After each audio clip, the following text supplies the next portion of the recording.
और ये है आज के श्रीमद् भगवत कथा का निमंत्रण पत्र।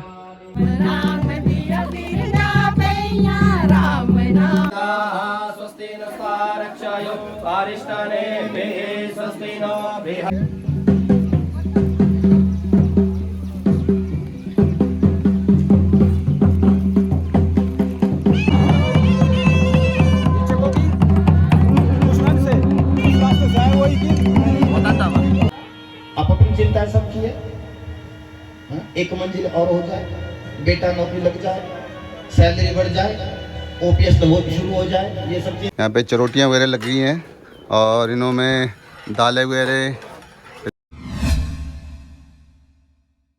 Good morning guys, welcome back to my YouTube channel Sandeep Thapa vlogs. तो गाइज आज हमारे गांव का बहुत ही शुभ और बहुत ही बड़ा दिन है, क्योंकि गाइज आज हमारे गांव में श्रीमद् भगवत गीता का आयोजन हो रहा है और यह आयोजन हमारे लक्ष्मी नारायण जी के मंदिर में हो रहा है। तो अभी मैं लक्ष्मी नारायण जी के मंदिर के प्रांगण के पास ही खड़ा हूँ। तो मंदिर के पास ही एक बैनर लगा हुआ है, श्रीमद् भगवत कथा। तो आज के जो कथावाचक होंगे आचार्य उमेश कृष्ण शर्मा जी, और इस श्रीमद् भगवत कथा का आयोजन हमारे ही गांव के सूबेदार श्री सुंकाराम ठाकुर जी के द्वारा हो रहा है। यह आयोजन 13 अप्रैल से शुरू होकर 19 अप्रैल तक चलेगा और कथा के साथ साथ विशाल भंडारे का भी आयोजन किया जा रहा है। तो भंडारा यहीं साथ में ही खेतों में लगाया जा रहा है। तो अभी मैं आ गया हूँ यहाँ अपने विशाल भंडारे के किचन में, और यहाँ पे सबसे पहले क्या बन रहा है भाई जी? मीठा। हाँ, तो यहाँ पे मीठा बनाया जा रहा है, कद्दू का ना। हाँ, कद्दू का मीठा बनाया जा रहा है। तो आज का मतलब क्या क्या बनेगा भंडारे में? आज बनेगा आपका मटर पनीर बनेगा। अच्छा। और आपके चने बनेंगे। हाँ जी। और राजमा की दाल है, कड़ी है और दड़े चने की है, मीठा है।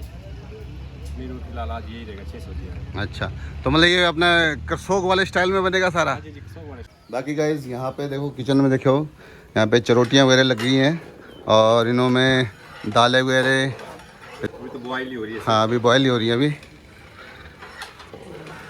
कितनी किस्म की सब्जी हुई है? 6 किस्म की सब्जी हुई, और साथ में कड़ी अलग होगी। कड़ी तो अलग होगी, मीठा अलग। तो गाइस अभी चलते हैं हम मंदिर में, और मंदिर का यहाँ पे देखो गेट ऐसे सजाया गया है।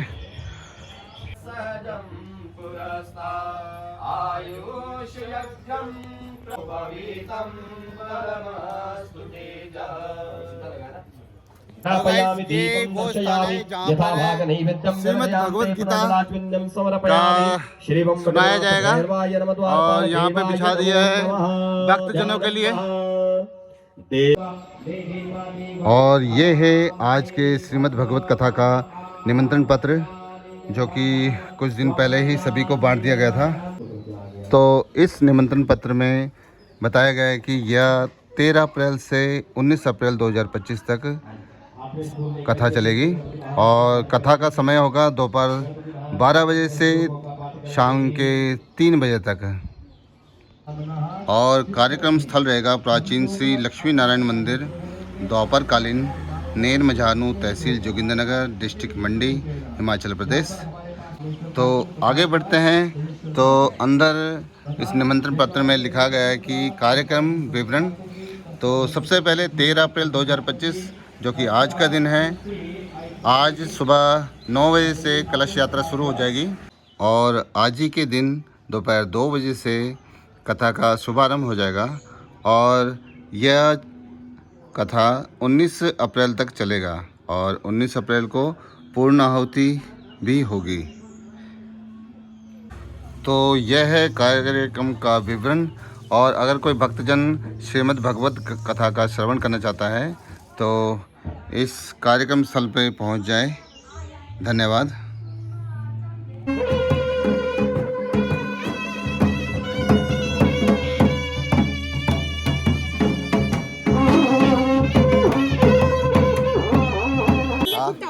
अच्छा, नंगे पैर जाना है? नंगे पैर हो।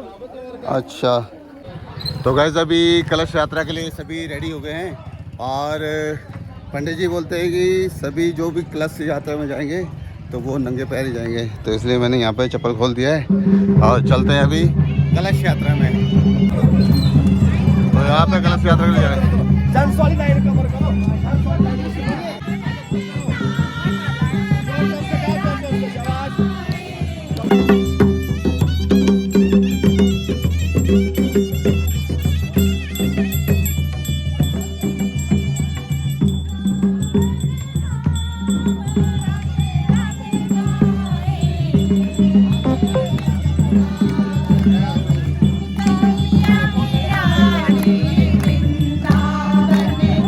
महाराज पंडित जी नमस्कार।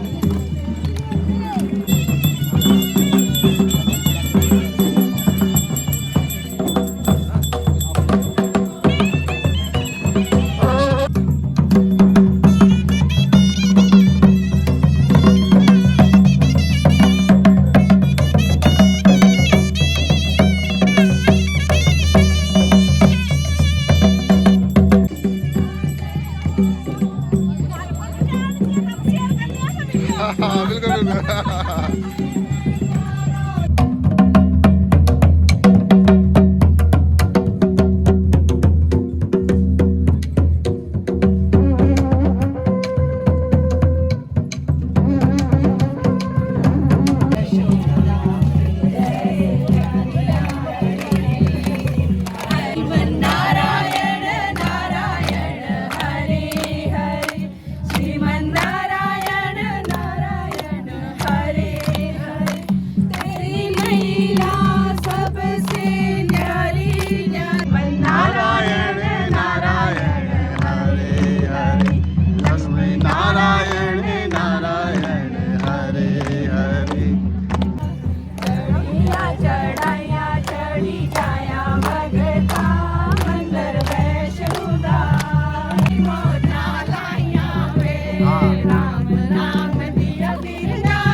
गाइस ये है हमारे सुंदराम अंकल जी और इन्हीं के कर कमलों द्वारा आज का भागवत सफल हो रहा है।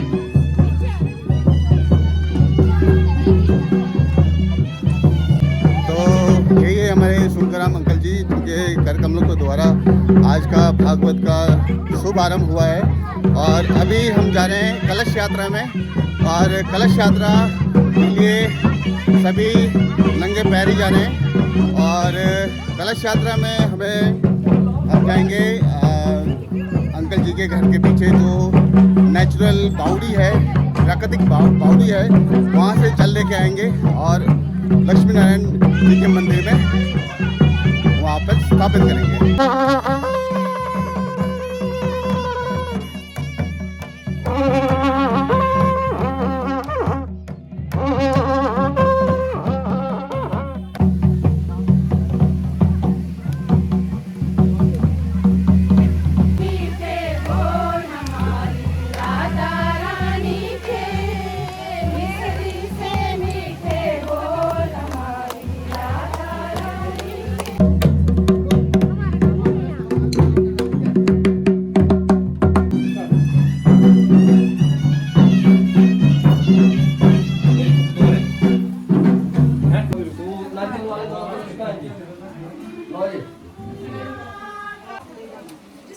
ये नारियल दे दो, इन्हीं के पास पर है। प्रधान जी को पकड़ा दो नारियल, अपने अपने पास पकड़ो, बस कलश दो आगे पत्ते और नारियल अपने पास पकड़ो।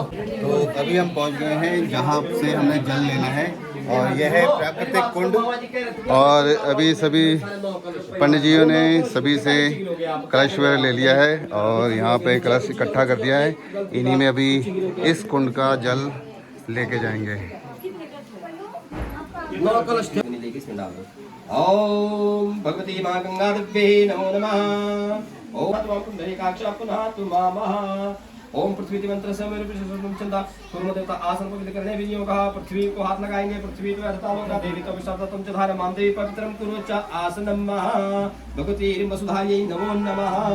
थोड़े से चावल दलियों के हाथ में चारों दिशाओं के देवताओं से ध्यान करते हुए चारों दिशाओं में छिड़केंगे। अप्सरबंधुते भूताते समप्रभा निर्विघ्नं कुरु मे देवा सर्वकार्येषु सर्वदा।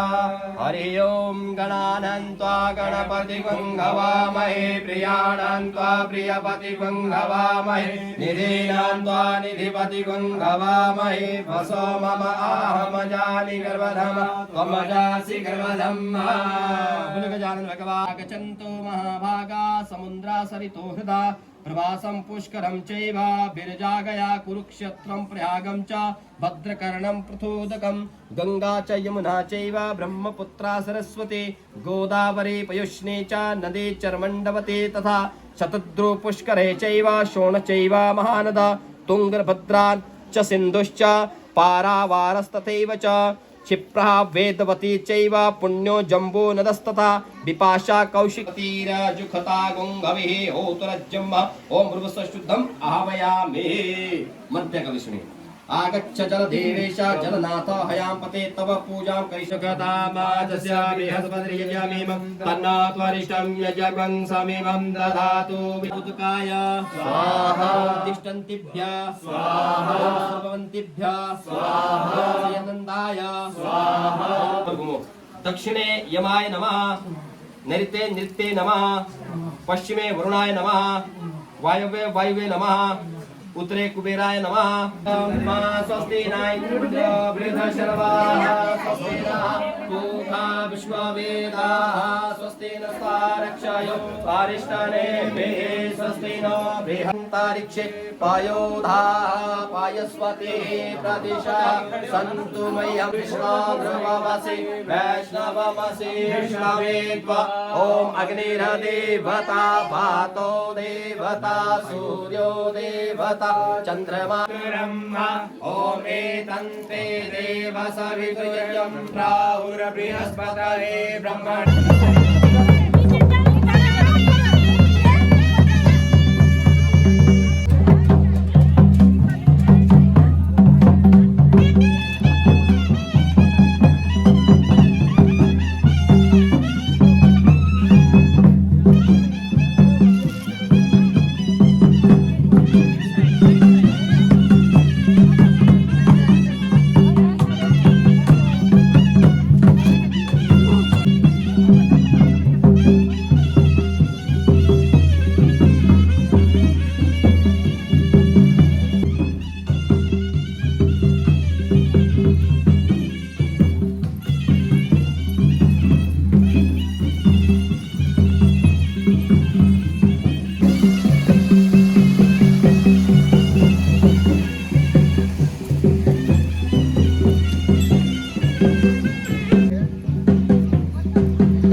यहाँ पे 25 कदम गिरने के बाद हमारे शंकराम अंकल जी दंडवत प्रणाम कर रहे हैं और ये सिलसिला चलता रहेगा इनके घर तक। और इनका घर पर बिल्कुल नज़दीक आ गया है और घर इनका यहीं पे है।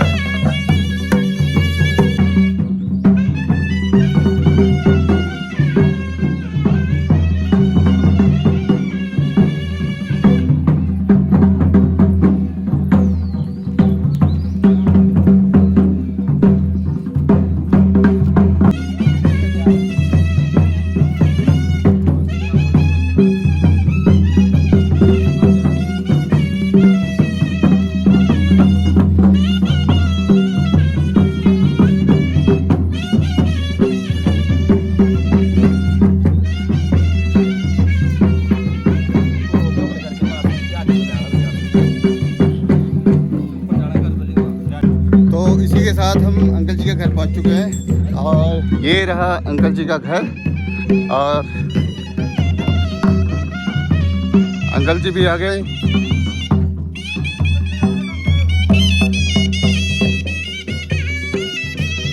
और इसी के साथ हम अंकल जी के घर पहुंच चुके हैं और अंकल जी आ रहे हैं।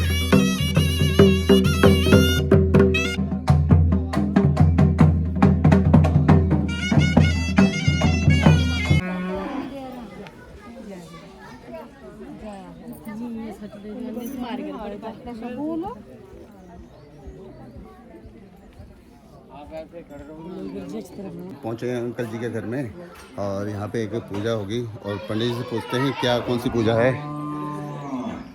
पंडित जी कौन सी पूजा होगी यहाँ पे? भागवत पुराण की पूजा होगी और व्यास जी महाराज अभी आ रहे हैं, उनकी भी पूजा होगी। अच्छा, फिर यहाँ से मतलब साथ में ले जाएंगे हाँ जी, यहाँ मंदिर से में भागवत पुराण हमारे साथ चलेंगे, फिर पीछे से सब हमारे जितने भी कलश वाले 9 प्रधान कलश है, उसके अन्यथा सारे जितने भी कलश हैं वो सारे आगे की ओर चलेंगे। अच्छा ठीक। तो ये श्रीमद् भागवत गीता अंकल जी ने अपने सिर में ले लिया है अपने कमरे।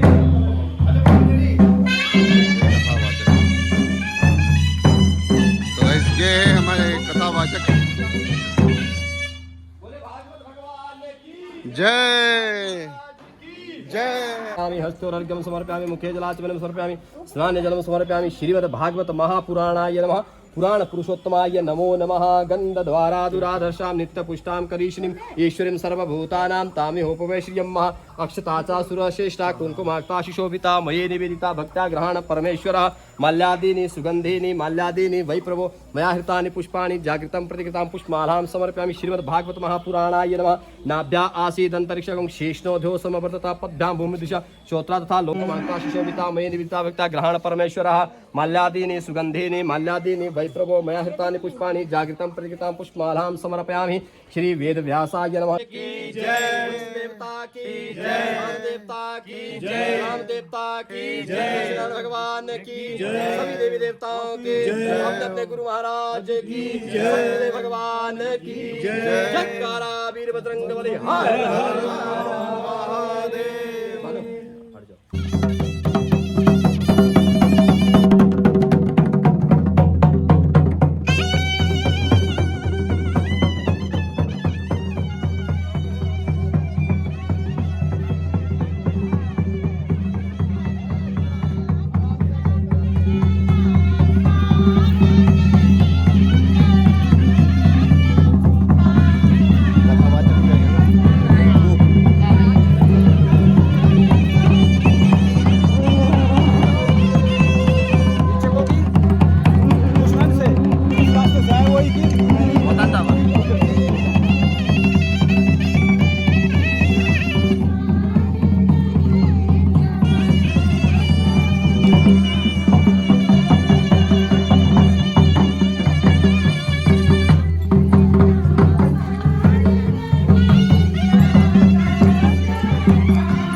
तो हमारे सभी भक्त देखो इतनी दूर से आए हुए, वो भी नंगे पैर, और अभी बहुत दर्द महसूस कर रहे हैं अभी, लेकिन फिर भी मन में भगवान का नाम है तो ये दर्द भी सह लेंगे। एक मटके वाली हमारे पीछे रह गई है, थोड़ा स्पीड बढ़ाओ अपना।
यहाँ पे सभी कलश वगैरह लेके आ गए हैं और यहाँ पे अभी सारे कलश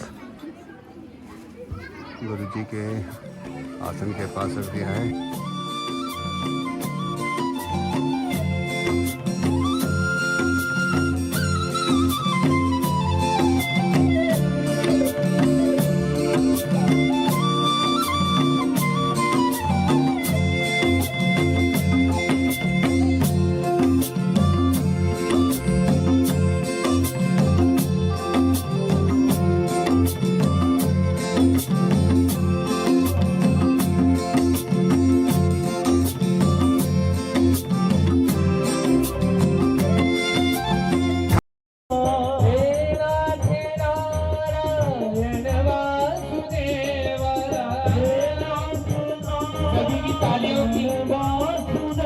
स्वरूपाय दुजानो अब आसीदंतरिक्षकं शीष्णोद्योः समवर्तता पदभ्यां भूमिदिशा श्रोत्रा तथा लोकान् कल्पन्नः निवेद्यं निवेदयामि यौम ऋतुफलम् इदं फलं मया देव स्थापितं पुरस्तव तेन मे सफला वाक्तिर्जन्मनि जन्म ऋतुफलं समर्पयामि दक्षिणां महा हिरण्यगर्भगर्भस्थं हेमबीजं विवावस्तु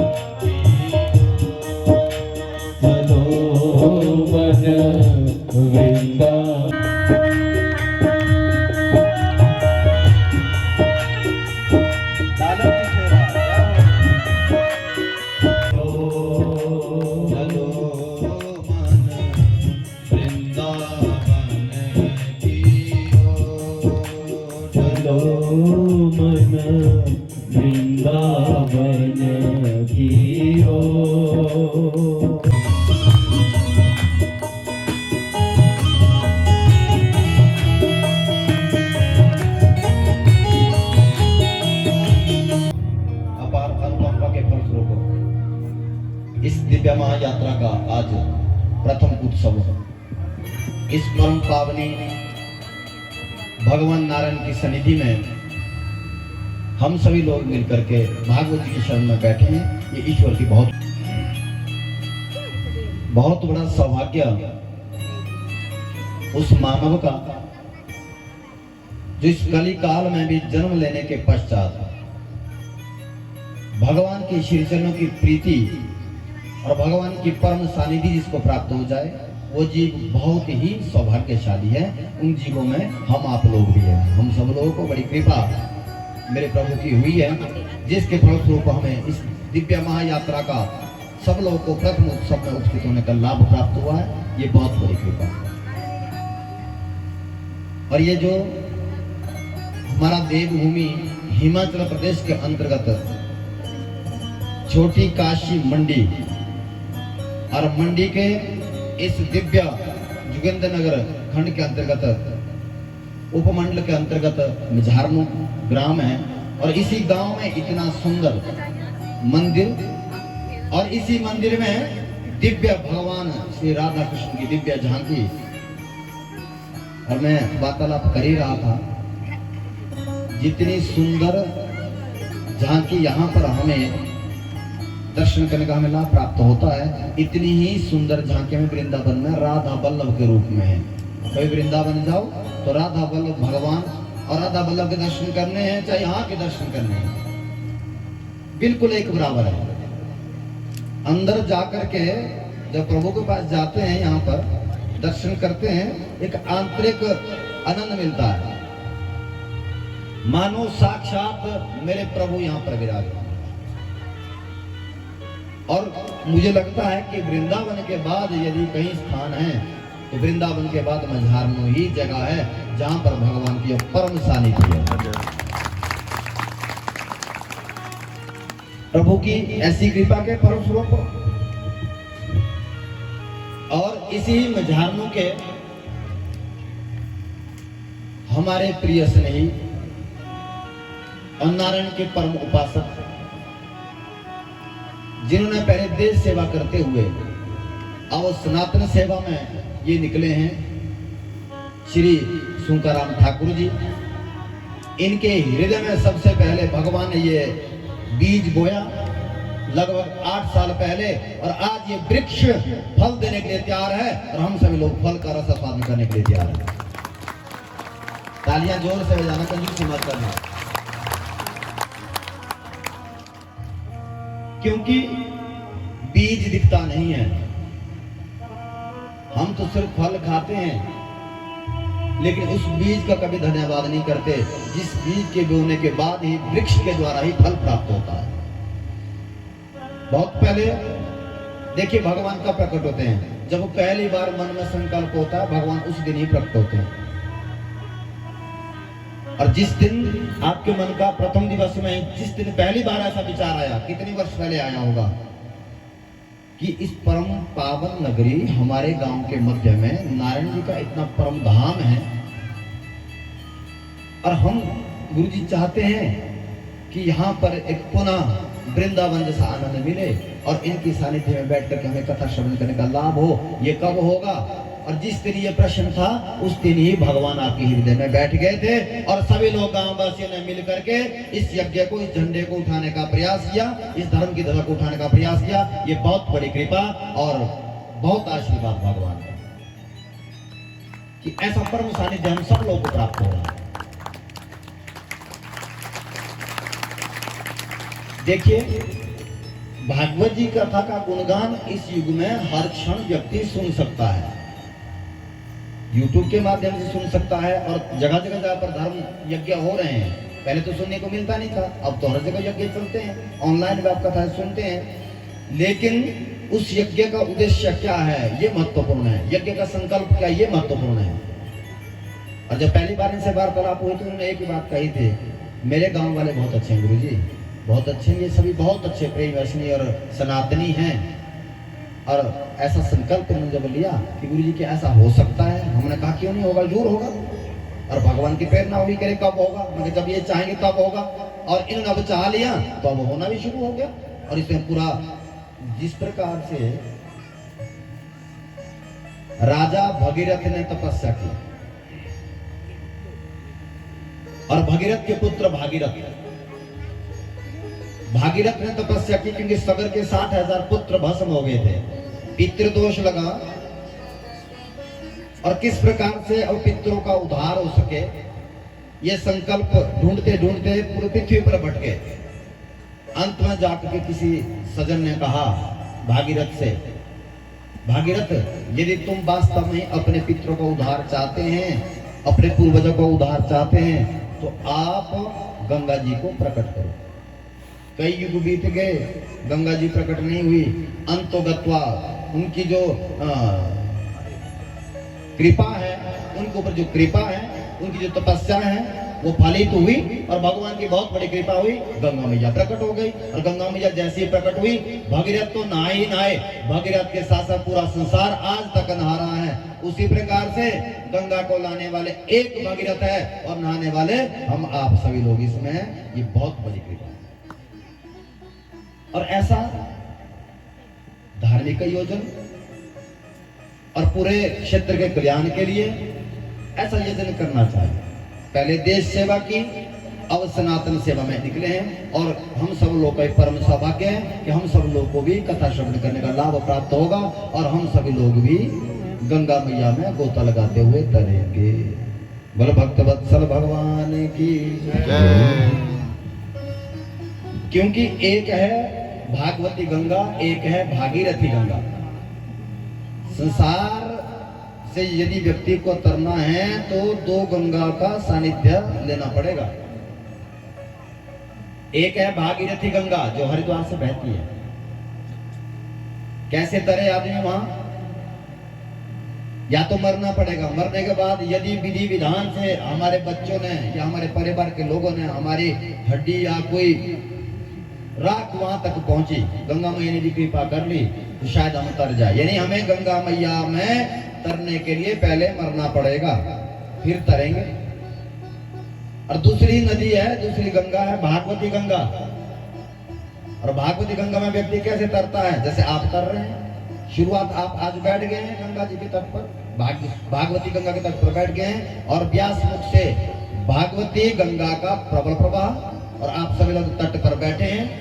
और यहाँ पर ना आपको मरने की आवश्यकता है, यहाँ पर ना किराया खर्च करने की आवश्यकता है, यहाँ ना परिवार छोड़ने की आवश्यकता है। यहाँ तो आप समस्त परिवार के साथ शब्दों के माध्यम से स्नान करते हुए वही पवित्रता में आ जाएगी जो भागीरथी गंगा में आएगी। भागीरथी गंगा से ऊपर किसी की महिमा है तो वो भागवती गंगा की है। बोल भागवत भगवान की जय जय श्री राधे जय जय श्री राधे जय जय श्री राधे श्याम। देखिए भागवत जी की कृपा व्यक्ति को कैसे प्राप्त हो, क्योंकि आज समय हो ही गया है लगभग। आज हम जरा विस्तार में, कल हम कथा थोड़ा और ज्यादा समय तक करेंगे, क्योंकि आज की जो व्यवस्था होती है प्रथम दिवस की वो ऐसी होती है। क्योंकि आज मैंने देखा है आपने कठोर तप किया है। आज यहाँ से पैदल गए, नंगे पाँव और नंगे पाँव पहुंचे और वहां पर वरुण देवता का आचार्य बंधु बड़ा दिव्य वहां पर पूजन इत्यादि किया और वापस में पूरी नगर का भ्रमण करते, पूरी परिक्रमा करते हुए नंगे पांव से ही आप भगवान के चरण तक यहाँ पर पहुंचे। और मैं देख रहा था, मैं भी थोड़ी देर तक नंगे पांव चला, ऐसे लग रहा था जैसे लोहा, जैसे आग के ऊपर लोहा होता है, इतनी सड़क गर्म थी, लेकिन फिर भी भजन गा रहे थे। इसका मतलब ये है कि आप सब लोगों के कल्याणार्थी भगवान यहाँ पर कृपा बरसा रहे हैं। ये तपस्या से कम नहीं है, ये तपस्या ही है। कलिकाल में इतनी भी तपस्या कर ली तो बहुत बड़ी कृपा है। और सबसे बड़ी अचीवमेंट, सबसे बड़ी तरक्की, संत कहते हैं सबसे बड़ी तरक्की यही है। हम सोचते हैं बढ़िया घर बना लिया, बढ़िया अपने घर तक पक्का सड़क रोड बना दिया, या अथवा अपने पास बढ़िया गाड़ी ले ली, हमने बहुत बड़ी कोई प्रॉपर्टी हासिल कर दी, वो अचीवमेंट नहीं है, वो तरक्की नहीं है। अध्यात्म में कहते हैं तरक्की तो कृष्ण का चिंतन करना ही तरक्की है, भगवान की भक्ति करना ही अचीवमेंट है, जिसको इंग्लिश में बोलते हैं अचीवमेंट, और जिसमें कि आप सभी लोग पारंगत हैं। और मैं आप लोगों से सिर्फ इतना निवेदन करना चाहूंगा समस्त मझारनु वासियों से, सब लोगों ने बड़े अच्छे घर यहाँ पर बनाए हैं, बड़ा दिव्य महल आप लोगों ने बनाया, भगवान की बहुत बड़ी कृपा है। क्योंकि राजनीति मझारनु से ही जिला मंडी में शुरू होती है, और हमारा जो जिला मंडी का क्षेत्र है यहाँ पर बहुत अच्छे से राज कर रहे हैं, ये बड़ी खुशी की बात है, हर्ष का बात है। और यहाँ पर खूब कृपा सभी लोगों के पास है। यदि अपने लिए आपका अच्छा महल बना है तो मेरे नारायण जी के लिए भी आपको अच्छा महल बनाना है, सब लोगों ने मिलकर के। प्रभु जी जैसे अयोध्या में टेंट में थे, बस उससे थोड़ी स्थिति ठीक है। मैं कहता हूं आप लोगों को वृंदावन जाने की आवश्यकता नहीं है, आपके लिए वृंदावन यही है। मैं ज्यादा नहीं कहता हूं, आप थोड़ा थोड़ा अपने कमाई का हिस्सा यहाँ पर एकत्रित कर दो, क्योंकि राम हमारे अपने हैं, कृष्ण हमारे अपने हैं, सनातन हमारा अपना है। यदि अपने लिए आप 100 बैग 200 बैग सीमेंट की आप अपने घर में लगा सकते हैं तो 50 बैग आप हम भी यहाँ भी दे सकते हैं। ऐसे हम सब लोगों ने यज्ञ के बाद ऐसा हम संकल्प करेंगे कि मिल करके यहाँ पर भव्य दरबार बने, ठाकुर द्वारा बने, ताकि वृंदावन जैसा आनंद मझारनों में ही बना रहे। उसमें हम सब लोग भी आप साथ इन्वॉल्व हैं। हमसे कुछ चाहिए, हमसे कुछ आवश्यकता है, या हमसे कुछ ऐसा चाहते हैं कि आप कुछ सहयोग करें, तन की, मन की, धन की, जो हमारा सहयोग होगा वो हमेशा सनातन के लिए है। वो आपका सहयोग नहीं है, वो नारायण जी का सहयोग है। आप करेंगे तो अपने लिए करेंगे, अपने उद्धार के लिए करेंगे, हम कर रहे हैं तो अपने उद्धार के लिए करेंगे। यहाँ पर किसी के लिए कोई उसका कोई बोझ नहीं और किसी के लिए कोई उसका रोग नहीं। इसलिए बहुत बड़ी कृपा आगाज हो चुका है, शुरुआत हो चुकी है मझारनों में, और अब मुझे दिख रहा है भविष्य मझारनों का कि मझारनों में दिव्य मेरे कन्हैया का दरबार बनेगा, और आनंद के साथ यहाँ पर भजन की गूंज चलती रहेगी, और आनंद के साथ सनातन धर्म का झंडा यहाँ पर बुलंद होगा, ये मेरा विश्वास है। बोले भक्त वत्सल भगवान की। क्योंकि एक संत जी मुझे मिले, वो क्या कहते थे, चिंतन करना भाग्य है।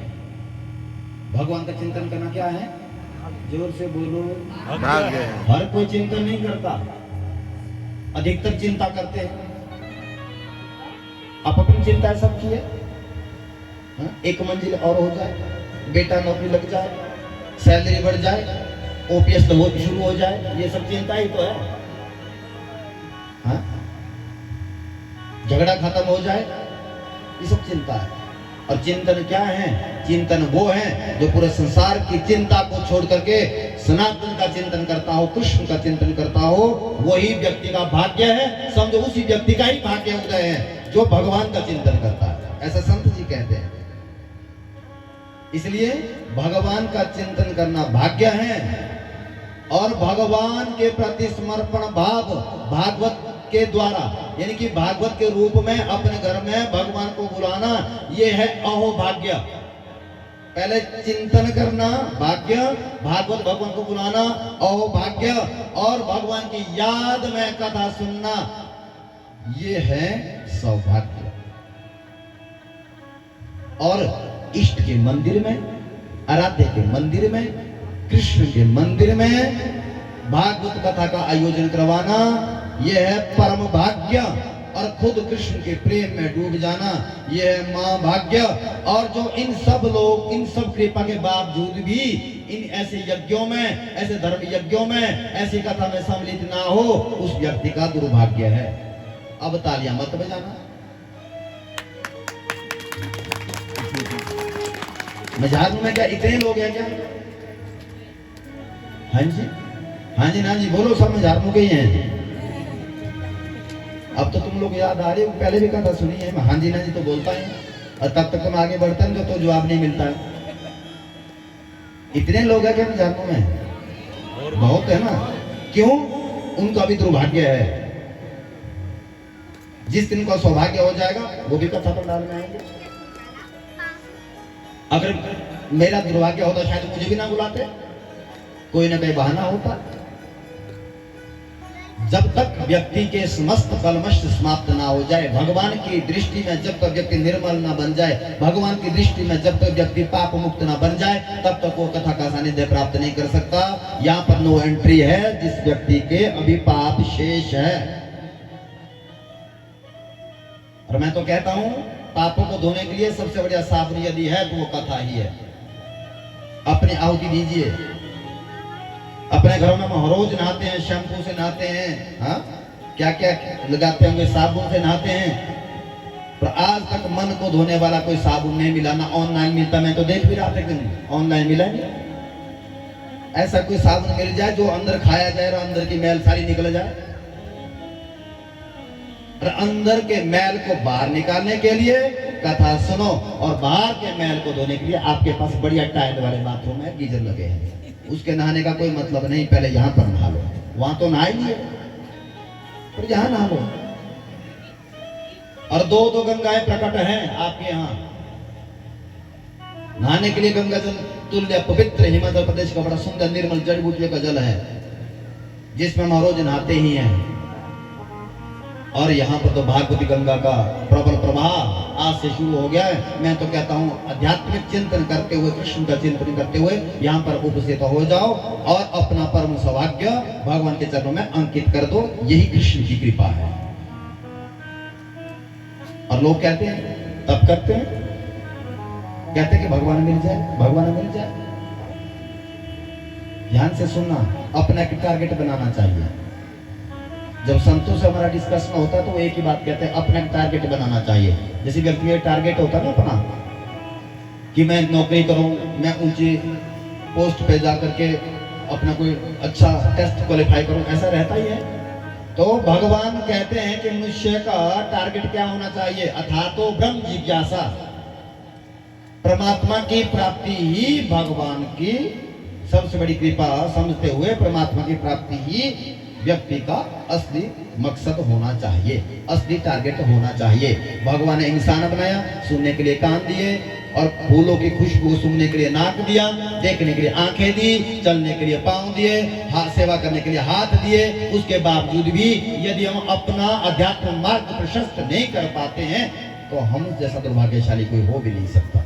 और भगवान खुद आए हैं, भागवत भगवान खुद आए हैं हम सब लोग को कृतार्थ करने के लिए। तो इसलिए अपने परिवारों में, अपने घर में, अपने आस पड़ोस में सबको कहिए, माताओं आप ही ज्यादा ही हैं, पुरुष बंधु बहुत हैं, इतना भी बहुत है, आप सभी लोग अपार संख्या में उपस्थित होकर के ये सौभाग्य बार बार नहीं मिलता, क्योंकि यहाँ कोई किसी का कोई ऐसा संकल्प नहीं, यजमान जी का कोई ऐसा संकल्प है ही नहीं कि, और सब लोग को आप लोगों से मैं कह रहा हूँ कि भागवत को कभी बिकने मत देना। मैं सिर्फ भागवत जी का एक श्लोक बोलूंगा प्रथम, उसके बाद आज कथा का विराम करेंगे, क्योंकि 4:30 हो ही रहे हैं। क्योंकि मैं चाहता हूँ फिर सिर्फ एक महात्मा में हम सिर्फ प्रवेश करेंगे, उसके बाद हम विश्राम करेंगे, क्योंकि हम कोई कथा छेड़ दी तो फिर समय बहुत हो जाएगा और सबके आपके कार्य भी है। कल से कथा का जो समय रहेगा 12 से 3, आप 11:30 यहाँ पर उपस्थित हो जाना, ठीक है जी? हाँ जी ना जी बोल दो, कितने बजे पहुंचोगे? 12:30, 11:30। बड़े अच्छे संगीतकार बंधु हमारे संगीताचार्य हैं, ये भजन सुनाएंगे आप सब लोगों को। तो हम कह रहे थे कभी भागवत को बिकने मत देना। यहाँ भोले भाले लोग अधिकतर है हमारे हिमाचल प्रदेश में, आकर ठेका कर लेते हैं कि इतना पैसा दो हम तुम्हारी भागवत करेंगे। अरे ठेके के लिए क्या भागवत ही बच गया? पीडब्ल्यू में ठेकेदारी करो, आईपीएस में ठेकेदारी करो, या होता है प्रभु ऐसा? यजमान जी को बोलेंगे तुम इतना दो इतना करो, हमें तो पहले पता नहीं था, हमें तो बाद में पता चला कि ऐसा भी यहाँ पर होता है। ध्यान से सुनना, खबरदार ऐसे व्यक्ति से बिल्कुल बचे रहना। भागवत को ना कोई खरीद सकता है, भागवत को ना कोई बेच सकता है। भगवान की कभी कीमत नहीं होती, क्योंकि भगवान, भागवत क्या है? ध्यान से सुनना, क्या है भागवत? अधिकतर लोग सोचते हैं भागवत तो ग्रंथ है, ये बात भी छोटी है। अधिकतर लोग बोलते हैं कि भागवत पुराण है, ये बात भी छोटी है। और कई लोग कहते हैं कि भागवत तो वेद व्यास की शब्द में संहिता है, ये बात भी छोटी है। सुखदेव मुनि क्या कह रहे हैं? श्रीमद् भागवताख्योऽयं प्रत्यक्ष कृष्ण एव ही। भागवत भगवान साक्षात कृष्ण है। कृष्ण की बेचने की हिम्मत ना आप लोगों की है, ना ही खरीदने की मेरी हिम्मत है। इसलिए भगवान को भगवान रहने दो और अनंत श्रद्धा और भाव अपना उद्गार भगवान का सानिध्य में प्रकट कर दो, तभी भागवत से कल्याण हो सकता है। श्लोकैर् श्रवणैर्यस्य कोटिरत्न निष्कृते। किसी संत से पूछ लिया एक भक्त ने कि प्रभु भागवत जी का हम क्या दें या कैसे करवाएं? तो यहाँ पर कौशिकी संहिता में कौशिक जी कह रहे हैं कि एक शब्द की कीमत यदि भागवत की लगाना चाहते हैं तो कोटि रतन शतेरपि, 100 बार यदि आपने करोड़ों रतन भी दान कर दिए तो एक शब्द की कीमत नहीं दे पाएंगे। तो कैसे कीमत देंगे? पत्रम पुष्पम फलम तोयम यो में भक्त्या प्रयच्छति। भाव से यदि आपने एक पत्ता, भाव से यदि आपने प्रणाम भी कर लिया तो भगवान उसी से ही होगा। इसी के साथ आज का कथा खत्म होती है और अभी सभी हमारे जितने भी ये श्रोतागण और भक्तजन वापस आ रहे हैं और अब भंडारा का स्वाद लेंगे। अभी की जय। पकड़ो मम्मी, लो जी। मम्मी को बहुत मुश्किल होती है चलने में, लेकिन फिर भी उन्होंने आराम से पहला पैर रखो। बस बस बस बस। और यहाँ पे हलवा का प्रसाद दिया जा रहा है, हलवा और चना का। तो गाइस अभी कथा समाप्त हो गई आज की और यहाँ पे जो भंडारा लगना था वो लग चुका है। भंडारा आज थोड़ा लेट हो गया, अभी शाम के 5 बज रहे हैं और प्रसाद खाने वाले सभी यहाँ पे बैठ चुके हैं। ये बैठ गए सभी प्रसाद खाने के लिए। तो गाइस अभी चलते हैं किचन में और देखते हैं कि आज के भंडारे में क्या क्या बना हुआ है। तो हमारे जो मेन बोटी है यहाँ पे हैं अभी, वो बताएंगे आज। राधे राधे जी। आज बताएंगे कि आज भंडारे में क्या क्या है। आज भंडारे में बनाओ जी मटर पनीर है, सबसे पहले ये मटर पनीर बना हुआ है। और पीले चने की दाल है, अच्छा, ये दूसरी दाल हो गई। माँ की दाल है, और तीसरी दाल में माँ की दाल, काली माँ की दाल है। और इतने में आपके चने की, चने की दाल, बहुत बढ़िया। और आपके राजमा, हाँ, राजमा की दाल, लाल राजमा की दाल है। लाल राजमा, वो पकड़ लो। और ये तो ये मिठा गया, बहुत ही, ये किस चीज़ की है? कद्दू का मिठा है, आज जो सुबह बना रहे थे वहाँ पे। और ये हाँ, कड़ी है साथ में कड़ी, जी। बहुत बढ़िया, बहुत बहुत बहुत धन्यवाद। ठीक है।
महादेवा महादेवा देवा